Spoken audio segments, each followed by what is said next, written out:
Hi guys! Good morning! So today, we are on our way to our school para kuhaon ang mga books ni Tyler. So ayan. So naka-black shirt mi karon ni June, which is our maayong buntag sa tanan t-shirt. Okay, yes. So we will show you the books later ni Tyler. No, so grade 12 na siya. So we will see how many books. Yeah, wala pa mi kabalo kung pila ka books niya. So we will know later there kung pila ka book niya ang books and then pila ka subjects. And then we will ask also there in the school later kung unsay mga materials or requirements kailangan niya for the opening of the classes for the grade 12 level. So dili na ako i-show ang among way no guys. So we will show you later the books. Okay.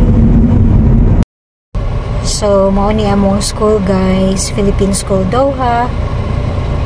So na nami sa gate 3. So mo ni siyang employees entrance no, especially sa mga naay vehicles.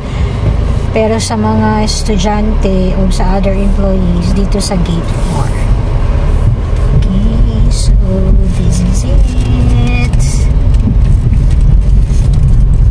So nami parking area diha na po dito sa likod, and then parking area po diri sa mga school bus, and then usually ga park ni kay sa basement, especially karon nga init guys. Hindi magtatanong lang itanong lang dati mo si magkaroon ng grade. So we are here in the school na guys to claim the books of Tyler.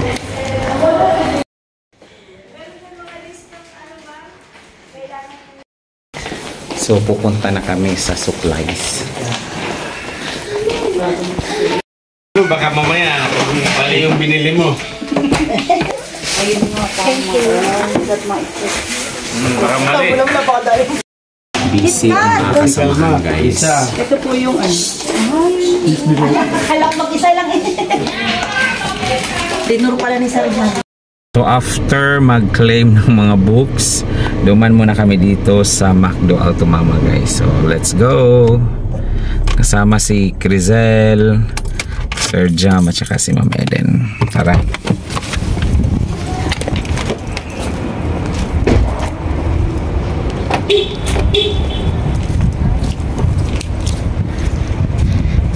McDo daw.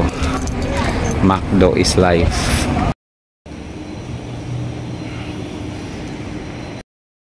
Hello. Hello. Shout out. So we are home already guys. I'm actually excited si Tyler. Tinanggal na yung tali nito. So actually sa grade 12 dito sa school namin, may 14 books sila. So we have Exploring the Real World Through Work Immersion, Phoenix, yung Filipino Pluma, Phoenix. Meron din Philosophy of Human Person, this is also Phoenix. Then this is IT. From Cave to Cloud. Yeah. Media Information Phoenix. Literacy for Today. Journey. Okay, this is Contemporary Arts of the Philippines. This is also Phoenix. This one, General Bio 2. Meron silang Chemistry 1, General Chemistry 2, Physical Education and Health 2. Meron din silang Empowerment Technology. This one is Rex Bookstore.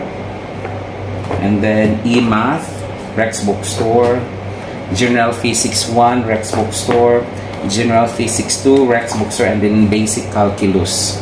So more or less, ito po yung mga books nila for grade 12. Yung strand naman ng anak namin ay STEM.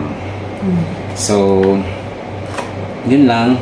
We're just sharing the curriculum in grade 12 sa aming school. So, okay. Later we will cover this one, ano? Yes. So, okay, so that's all for today. Thank you for watching. Thank you for watching. God Bye. bless.